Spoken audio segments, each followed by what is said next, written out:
Well.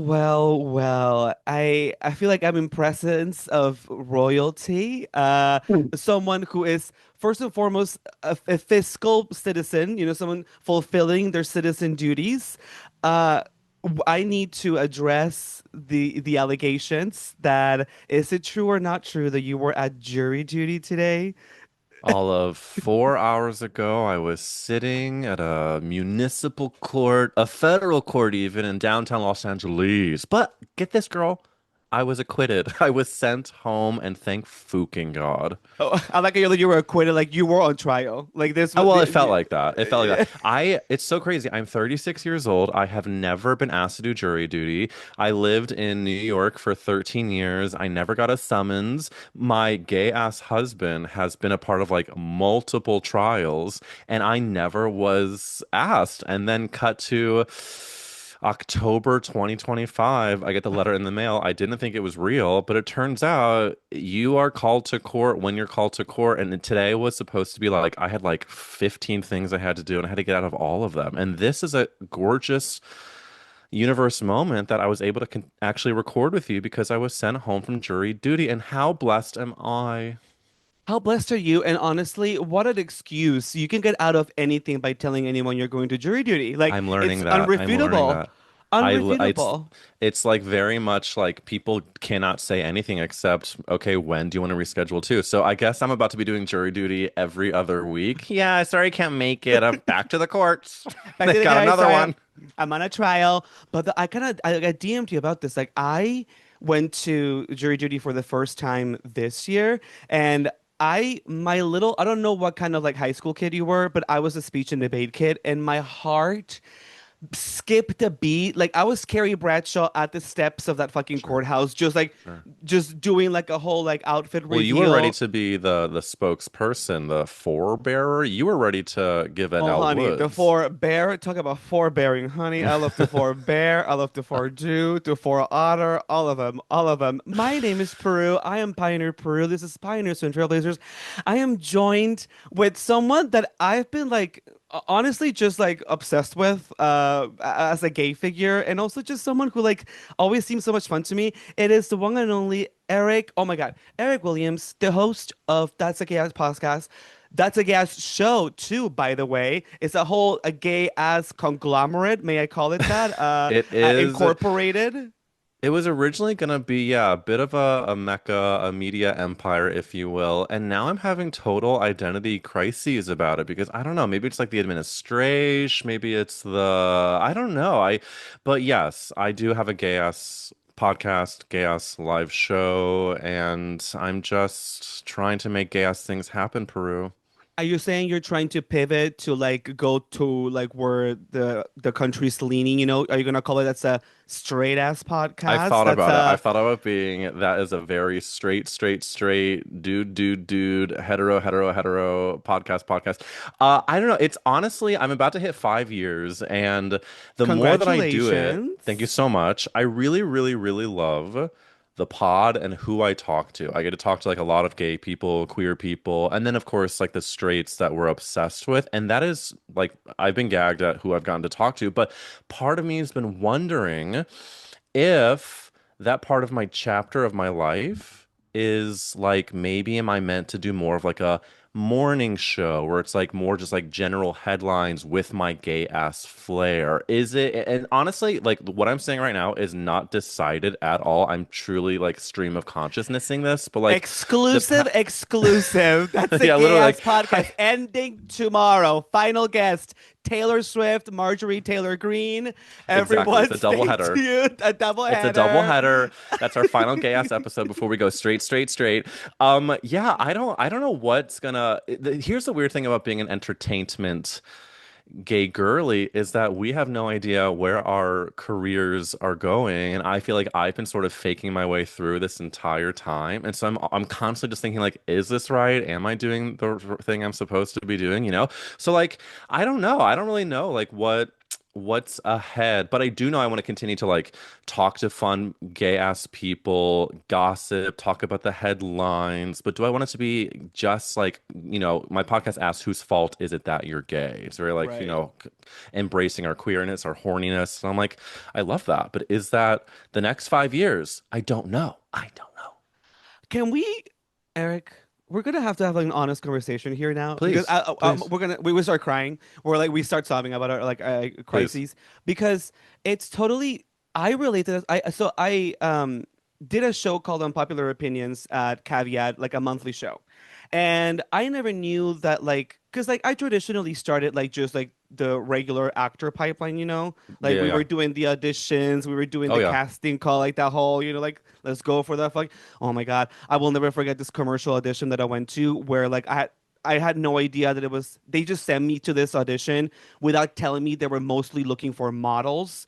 So it was me and a bunch of models and I was like, wait, T. I was like, wait, they So think I'm you a fucking agree, hot you slut. think So I'm a you model. no, it turns out that like I showed up and they were just like, "Are you here for this audition?" And I was like, "Yeah." And then Yeah. they literally like Miranda Priestley, me like Emily Blunt to Devil Wears Prada me like up and down. They were just like, "I think we have all the spots filled," and they fucking sent my ass home. I will never forget. You know what? That commercial did air, and you know what? It was for AT&T, and you know what? They can go fuck themselves. And they Clip this for can, and socials, they can. and they What did can. you do to take care of your emotional health after that audition?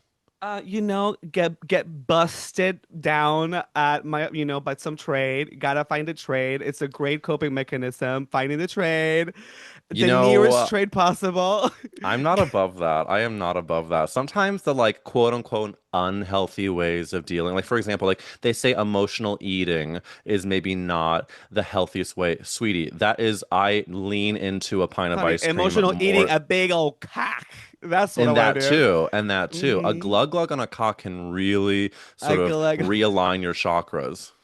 a glug and a cock. Title of that. Love that. So the I started doing like a comedy show and I never really thought that I was gonna be doing like hosting my own show, Like Yeah. I never even thought to be honest that I was gonna be doing comedy. If it weren't for like my friend Lauren Moreau, shout out, who once during brunch like looked at me and was just like, "Hey, like Peru, you're funny. You're like an idiot, Like, did you ever think of doing comedy?" And I was like, "No, I'm gonna do serious theater and film." Of course. And then I ended up doing a show, and then I was like, wait, I don't think I like just want to be hosting. Like it was fun, like like it was great to get attention through it. Like it was nice to get your name out a little bit. But Yeah. then like I'm like, I don't know that I want to be known as the guy who hosts a variety Mm, show. Like I never really got a chance to just like showcase my own set of skills. So I mm. started producing my own shows. And speaking of, I want to talk about yours because Miss Thing, but please confirm if this is not true, but you'll be coming to the iconic Joe's Pub.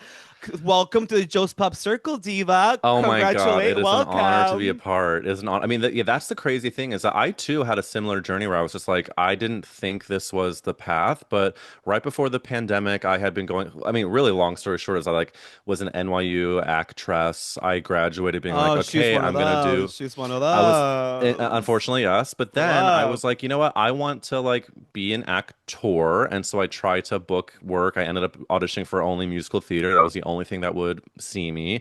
I booked a couple of big things. I went on tour with Elf the musical as Buddy the Elf. I was like, which is, Wait. people love to my Halloween, friends Halloween love to costume.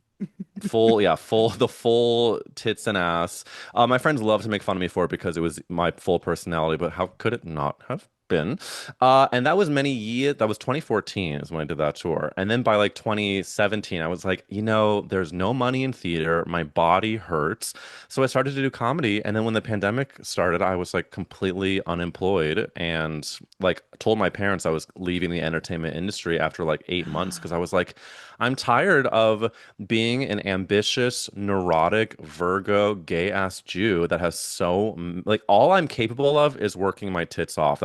That's what I was born and bred to do. And yet here I was unemployed, having nothing to fucking do.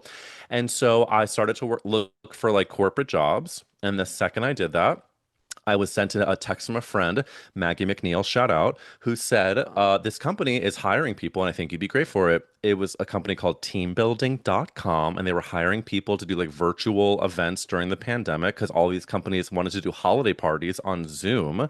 So cut to my gay ass giving them full crowd work on Zoom. And now and that allowed me to have the flexibility and the money to like start a fucking gay ass podcast. And so I started that. And now 5 years later, I still have that same day job. I'm like doing it like 10 hour, like 8 hours a week, but I'm almost able to quit that and be full-time, podcast pussy and comedian pussy. And it really, it's always when I get to the point of like thinking it's over that something, the universe responds in kind. I mean, all the pussies, but also like hustling gig pussy because we are hustlers first and foremost, and people forget that I mean, and let me tell anyone who's listening, I'm telling you, chances are that like one of your favorite entertainers or online creators, they have side hustles, they have side jobs. A Oh lot of yeah. them, they're not even telling you they have full-fledged 9 to 5s that they do, and like there needs to be a lot more transparency with that because then I there's this agree. idea that like oh, like there's no validity in what you're doing unless you quit It's very that. everything. It's very black and white, I think, which is either that you are a success or a failure, which, honey, that's all I talk about in therapy is like why I'm trying to decide what parts of me are a failure or not. But I've realized that it's like, unfortunately, no matter how quote unquote successful you get, you will never feel better as a person inside, no matter how many followers or Joe's Pubs or whatever it is. Like, you're never actually going to be at peace with yourself unless you do the work to just like exist liking yourself in general. And so that's been sort of the mind fucking away is like, really, I'm only like 1 year into this chapter. A year ago, I interviewed Laura Benanti on the podcast and she talked shit about Zachary Levi. And Famously. famously, and when Famously. that hit, it got written up in every single thing. And I was like, oh my God, so I've made it. And then, of course, I woke up the next day, still just as broke, still just as neurotic. And I was like, okay, so it doesn't change how I feel about myself. And so ever since then, I've been riding that balance of like still working my ass off, but also knowing that like when the cameras are down, all you have is yourself and your own thoughts and feelings. And sure, do I want to make more fucking money? Absolutely. I can't wait to buy a $25 smoothie and not think twice. But we're not there yet, and that's okay. Listen, $25 smoothies. Sometimes you gotta splurge. Sometimes you just gotta treat And I can't wait. yourself. Honestly, my fantasy is that when I make like a huge either like sell a show or like make a big paycheck, I'm gonna take like my closest friends to Italy and we're gonna have like a slutty villa Italian vacation. That's my and then I'll make a quick segue to Berlin and then just like glug glug as much as I can. I thought you were just about to say, when I get a big fat paycheck, I'm gonna sell my studio show, and I'm gonna grab all my friends and take them to Juice Generation, and I want to tell them you can each get whatever, anything. The one with the coconut, Everyone two gets, coconuts. yeah, Everyone, adding add in protein. protein. Ashwagandha, put it on the tab. How the No, truly. ashwagandha eleganza Yeah. category is. Wait, that's gonna be my new thing. Is gonna be fuck Italy. Let's go to fucking Let's Jamba go, Juice, let's go to Java Juice. Smoothie King. Although What else is there? are you like a juice press or a juice generation girl? Big questions being asked here at Pioneers Sweetie, and I can't Trailblazers. afford. I go to neither. I literally, if I'm really feeling my oats, I will go get like an acai bowl. Ooh, do I love a bowl? Acai, honey. You But know, when I was living in New York, my therapist was really close to one of those juice smoothie acai bowl places. I wish I could think of the name. It was on Sixth Avenue. It's since closed, but it's close to the park. And I would go before every therapy session and get like a chocolate peanut butter chunky ass acai bowl, and it made me feel just so. I clearly have a sugar addiction, is what we're leaning into, but it's what keeps me going. I'm a sweet tooth. But also, I realized that like a lot of people's like splurge or like it's like your splurge cannot be my splurge because I was dating this guy recently who basically went to see a movie like 3 to 4 times a week, and not even like he was like AMC stubs, but like he Hmm. wouldn't even just be going to the AMC. He would just be going to like Phil Forum and Telegraph. Like he would be going to all these like, and I'm like, I don't know how you can afford going to the movies so often. And then like there I am talking about getting a freaking like $13 fucking juice for generation smoothie. No, it's true. How people deal with their finances is very, very interesting, but also very private. In a way, I'm that type of person. That's probably why I like interviewing people, is like I like to ask the things that you're like quote unquote not supposed to. But like I wish people talked about money more. The whole like survival job thing. Like I wish people talked about relationship stuff, obviously like open stuff, therapy stuff.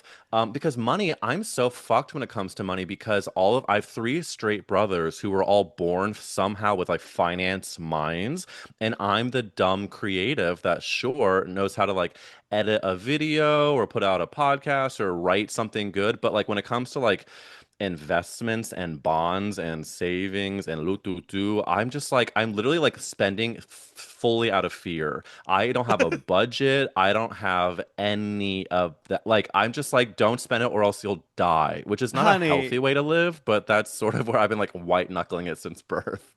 call me Ariana Grande because it ain't no budget when I'm on the set, and not because I have the money, but just because I never planned it. Yeah, I don't have a Uh, budget because I uh, don't know how to, and it would make me afraid to see what it's I like I actually have have and three don't have. balloons. I have three gold balloons. Can I pay you in gold balloons? Actually, Literally honestly, shekels. I will give you whatever. I have a ball of yarn and a quarter. I just like, but the thing that's interesting is when I do, again, when I make my money, I think I've been poor and like starving artist enough that it's not going to change my personality, but I do hope I lose my like money trauma where I actually enjoy it and spend it. Like I would love to own clothes that like don't fall apart. Like I would love to. And by the way, my husband like has a great job. He loves to spend money. Like he loves to yeah. spend Let's talk money. about hair. Let's talk about. Sure. Well, you know what's crazy is that he was such a smart person because when we met, it was at an audition for Fiddler on the Roof. Stop. Oh my It was God. November of 2013. We were at an open call outside of NOLA Studios on 54th and 8th Avenue. It was an audition for the Fireside Theater that paid all of $2 a week in Wisconsin. But when we met, he pretty soon after stopped auditioning, but didn't really know what he wanted his path to be. And then after a while, stopped doing musical theater. And since then, he went full corporate girly. He now works in like social media marketing, works for a big agency. He gets benefits, thank God. He works fully remotely. We love. And so we were able to move to LA partly because of this remote job and the fact that I have whatever the fuck I'm doing. So I very much, when people like quote unquote leave the entertainment industry, quote unquote quit, whatever that is, when I don't know if you feel the same way, but in your 20s, if you're with a bunch of creatives or people pursuing art, it is seen as this dark, horrible thing to choose a life of stability. It's almost like you're giving up, right? And now, all these years later, I'm like, it is the opposite. You are investing in yourself and your life's happiness. If you cannot rock that artist's life of instability, there is nothing wrong with that. Like, if you can have your great, stable job and then do your creative stuff outside of it, whatever fills your soul, God bless. But when I was in Yeah. college, it was like, did you hear about this person? They're no longer auditioning. They're no longer. It's like, who gives a fuck? They have Oh a my God. 401k and they don't live with 12 roommates. God forbid. The tea that was like it was like the talk of the town. It was like, oh, did you hear about Yes. Did you Samantha? hear? Samantha, yeah, no, her boyfriend, yeah, they moved to Orlando. And then you're Yeah, like, they no, moved to they Orlando. moved to Orlando. Or it's like you Samantha have a moved to Orlando. teacher, and the teacher, you hear about that teacher? They used to be an actor, and now they're teach. And we're like, oh my God, that's so sad. Now it's like, And no, mind it's you, not. my freaking high school teacher, Elizabeth Cleveland, Miss Cleve, shout out Cleve. Like, she was such an influential force in like me even coming to New York City to begin with. So I'm just like, let's pay some respect to the divas. Please respect. And also, and I will say that something that I appreciate about your podcast, Eric, is that like there is much more of a wave of people talking openly about sex, which is something that for me personally, what I unlocked in the last 2 years is that sex positiveness is not just a trend on like TikTok or like Yeah, just like social media banter. Like, I mean, I don't want to call it a lifestyle, but it really does feel like I do feel so much more liberated when I can just freely and openly discuss things about sex and like who same. I'm fucking and what I'm trying Yeah. and what I'm doing. And like, I really want to turn a page on like, well, let's not talk about this and that or whatever. Like, finances and sex, let's all talk about it and demystify it because we're all doing it. We're all spending money. We're all trying to pay our rent. We're all trying to get fucked. We're all trying to fuck somebody. Like, unless you're asexual, shout out. I don't want Shout out to our uh, ace girlies. We love ace you. girl, No, ace of it's spades. funny that you say that because I actually had to grapple with a lot of my own insecurities about it because when I first started the podcast, sure, sex would come up, and then I was like, you know what? Maybe for the Patreon, I will talk more about horny stuff. And for a while, I was really insecure about promoting it at all because I was like, now great, people are just gonna see me as someone that only talks about sex and it's going to stop all of these jobs, which I'm like, what am I waiting for Disney Channel to hire me for like Lizzie McGuire Yeah. 12? Like that's not happening. So once I sort of got over that hump, I moved from Patreon to Substack, which has been incredible. If anybody ever wants to talk about Substack, I am very into it. And I've been really leaning into it and people, like you're saying, have responded to like talking about sex, especially what I've leaned into is like if you have someone you thirst over on the internet, if I can get them to come on and then talk about their sex lives, there's something so hot about going from only seeing their pictures or like short videos that they post to hearing the long form stories. I don't know if you follow Emmy LaRoe. He's this like 6'5" bisexual man that lives in Brooklyn and I just had him on a couple weeks ago, and he had a video. I posted a video of him that went viral, him talking about preferring to eat pussy over sucking dick, even though he loves both. And all of these bisexual women in the comments were like soaking wet, flicking their beans, which I love. But partly it's because he's this like hot guy that is really open and talking about his sexual desires, and people fucking love it, especially a man that's like a bisexual man where that can be really sort of The judged. bisexuals are having their moment. Do you know? I'm gonna even send it to you because I was gonna talk about this account last week, but I totally forgot. Do you know the Please. account? What's this called? His name is Noah, I believe. You've seen him on the fucking I'm trying to pull up. I'll find it. But he's the guy that shows up on the freaking explore page. He's this like German guy with all the tats, Mm, like huge pegs. And I'm not mm. even like a peg girly. Like I'm not like a and it goes both ways. Like, and I think some people, some of these fucking like FAGs are very much like they love huge pecs, but to me, and no shame to breasts, they're just breasts, Julia Roberts.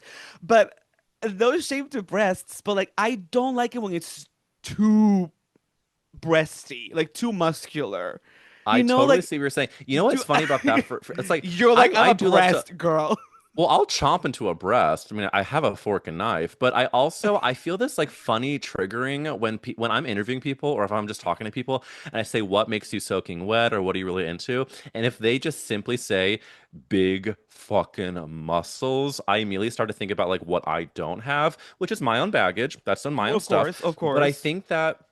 I think that that's like an interesting balance. Is that sure, muscles have always been sort of built up to be like the The pinnacle end all be of all. end all Yeah. be all of like your physical form.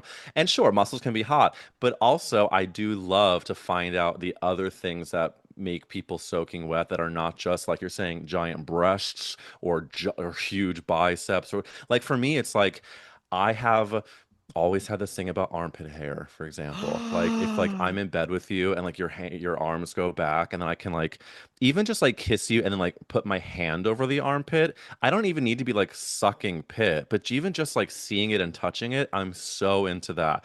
Like talking about stuff like that makes me really horny because it's like, it's not Which, by the just the way, things. do you have a specific kink or preference when it comes? Okay, when it comes, Eric Williams, when it Yeah. comes to armpit hair, Yes. are you like a sniffer? Are you a licker? Because let me tell you, I dabble in both, and I have to be like I mean, I visually, yes. Like if it's like on an entertainment video, if it's something I'm using Yeah. for entertainment purposes, I love to see it. It adds, I love it. In person, I need to be in like a specific mood and I need to see it and but I also have been boom boom burned by licking the wrong pit and then it Yeah. tastes like stale deodorant or just like Mm. it feels like it's like I'm a cat and it's like have you ever Oh had that yeah, happen? it's It's chemical. Gagatandra Central. I No. love this question. I'm glad you're asking it because Thank you. I really need to look within because I present as someone that would probably you would think I'm into all of the licking and the smelling, all the above. I'm actually very vanilla when it comes to odor. I think what I'm learning in this very moment is that I'm visual as well when it comes to like what I like in a pit. I love to look and touch. Have I put my face in there? Absolutely, when the time is right. But I prefer just to look and touch. When I'm like getting showered before going out or like hooking up with someone, I You're love getting the showered? idea Who's when showering you? when I'm getting showered by my team, and I mean by compliments, compliments. I I'm in the shower and I'm like washing my pits. I'm like, you know what?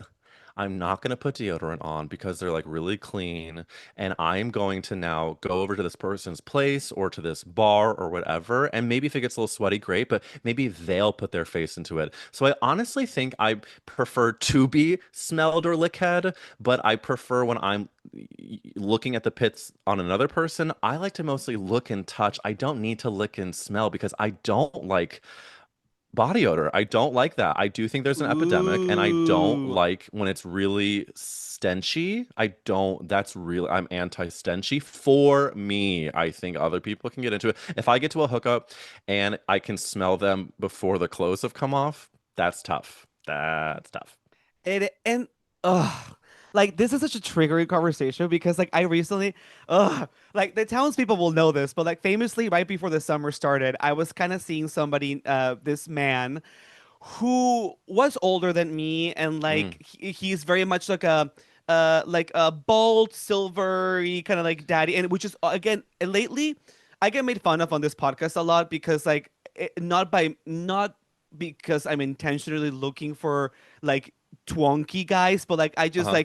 like I'll be hooking up with somebody and then I find out they're like 23 and I'm just like, oh, okay, fierce, but then also you need to please validate my feelings right now because a lot of these white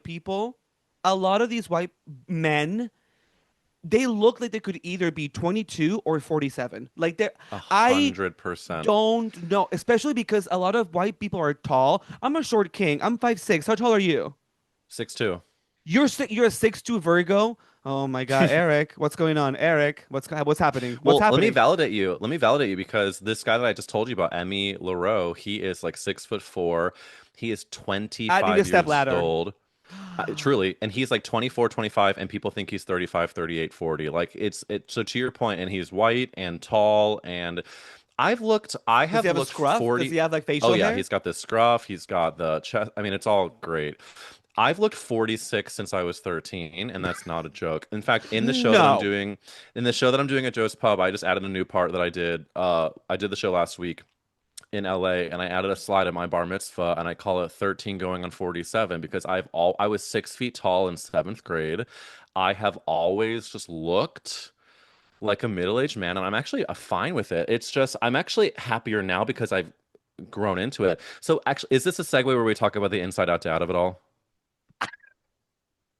Because let me Look tell look you, at how beautiful that segment was. Please let's talk about the things like that. that's how seamless my segue was. 13, Can I talk 13 about it? going. Because the whole thing is that people were saying on the internet how old and bald and ugly I looked, and the thing is that if that would have happened to me years ago, I really would have been ruined, I'm sure. But the fact that I'm 36 years old, which is a very okay age to be bald, not that any age is not okay. Like bald is sexy, first of all. Bald is beautiful. Bald is When you beautiful. described a salt and pepper bald man, I was like rock hard, give me more. So I find it to be very sexy. So the bald thing is not even a insult, but I'm just happy now that I made it to 36 so I can say, okay, I look how old I am. I'm in my 30s. Great. So that's it. I think there's this whole, I don't know if it's I think a lot of it is like 19, 20-year-olds who are really loud on the internet Of course. and then being crazy about people's appearances. It's really wild. But also, like, I just feel like a lot of people have lost the ability or like the skill that we were taught by, at least me, particularly by my Latina mom, who taught me to talk behind people's backs as you should. Exactly. Like, Be it's a like, normal person and go do it offline or with your yes, with your Judies. girlies. Like Yeah. you like these people have like an inside thought that then they go ahead and type out, press send without thinking of any of the consequences, which I mean, yes, it is fair. We're putting ourselves out there on a public platform to be critiqued or to be admired or whatever. But Right. like some people just go how, to anyone, any townsperson who's kind of like does not have a finger on the pulse, but most of you probably already know, Miss Eric here recently went viral yet again for posting his infamous Halloween costume, which is the famous hot dad from Inside Out. So you post, and by the way, can I just tell you, listen, we're friends already here, so I feel comfortable telling you this. That photo, and then the subsequent photo of you with the paper bag and the wig on top, but still with the bulge, uh, I, it was doing it for me. I'm Eric, glad it was. I you were do want doing to it for clear me, up and the bulge is many, many socks. It looks very real. So I'm glad that some people think it's great real. It's work. not. No, it's crazy. What happened is I went out on Saturday for and like most gay guys in LA decided that the weekend before Halloween was Halloween. So we go out. I dress up as the dad from Inside Out. A bunch of people have said that I kind of look like him. I thought it would be funny if I do the bulgy version of the Inside Out dad.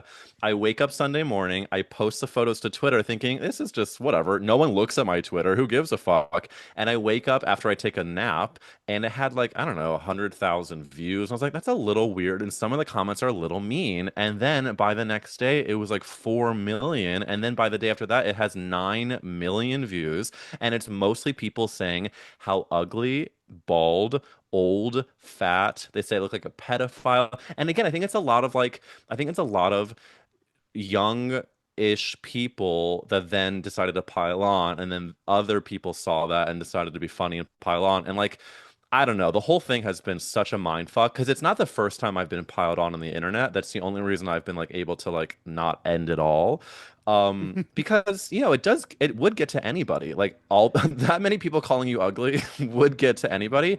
And now we're recording this on a Thursday that I posted it on a Sunday. So in Sunday, Monday, Tuesday were the biggest days. Yesterday was Wednesday where it really like sort of died down, and that was actually my most depressed day. I was feeling really good until yesterday when it stopped, and then I was just sitting there with like the memories of being called ugly. So you're like, Today, wait, no, I'm keep all calling me ugly, please. yeah, I'm like please at Please. least give me the press. Now without the press, I just have the insult.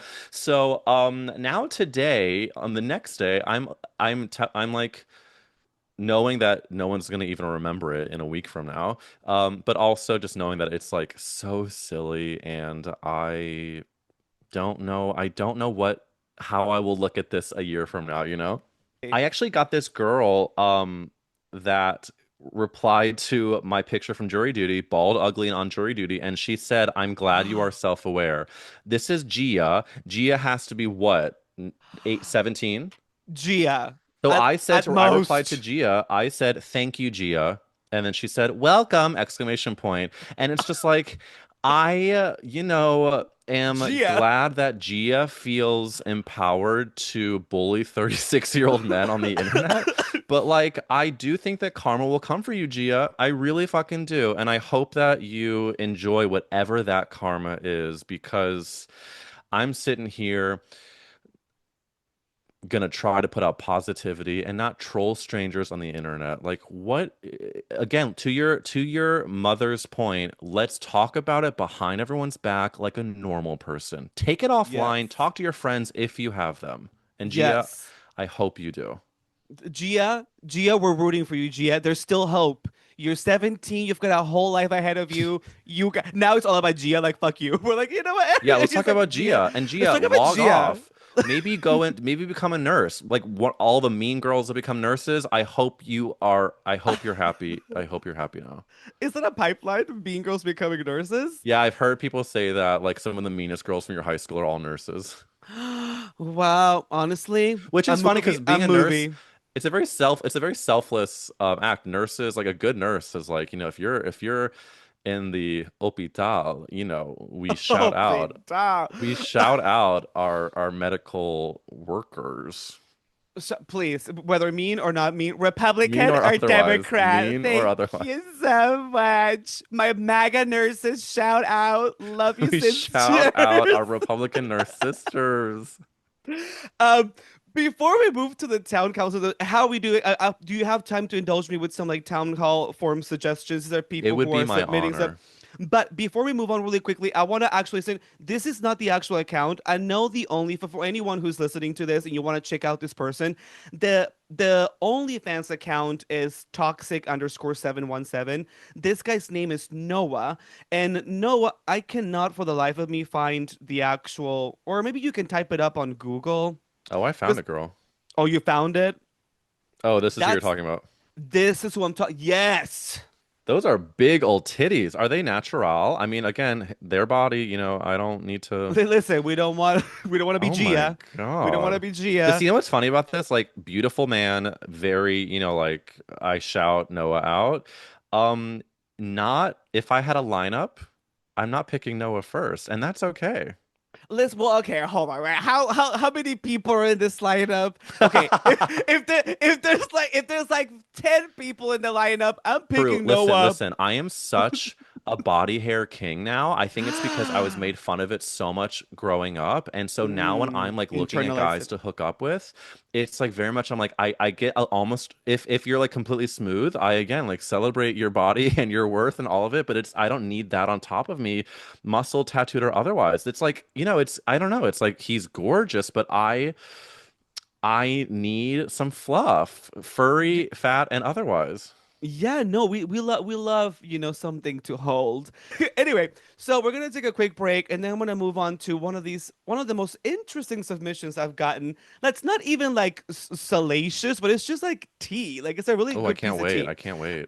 So thank you, Eric Williams, host of the Gay Ass Podcast and Show. Thank you for being here. Taking a little break. To wrap it up, you don't need to be showing out like that with money. All you need to do is take your girlies to the juice generation, buy them all juices. If that's how you show up and show out for your friends and you take care of them, I think that's And all you we can know really ask what? I for. cannot wait for that to happen. In Peru, you are going to be there with me at the Juice Generation, and I cannot wait to see you sip up that berry chiller The with high added five, the spirulina, bitch. hustle Yeah. and muscle, the hustle and The muscle. hustle and Man, muscle. I'm gonna be getting that. Eric Williams, please let us know where can these people find you. If we probably already know you already, so this is really more a treat for me because all Oh these my people God. probably already know you. Tell me about your show if you can indulge me in like a quick. Your show's coming up. Of But just course. congratulations! I cannot wait to see it. I'm gonna be there front row and Oh my God. center. I just truly am so grateful you have me on your pod. I think you are so fucking funny and it really, really, really means a lot because we're out here doing this gay ass thing and you are fucking killing it.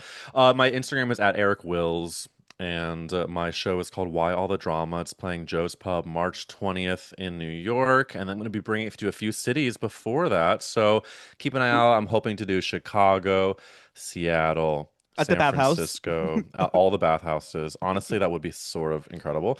Honestly. And then yeah, just I'll be posting about it there. My podcast is called That's a Gay Ass Podcast, and Peru is coming on as well. So go listen to that episode. And everybody, thank you for listening and supporting and being fucking gorgeous and gay as hell.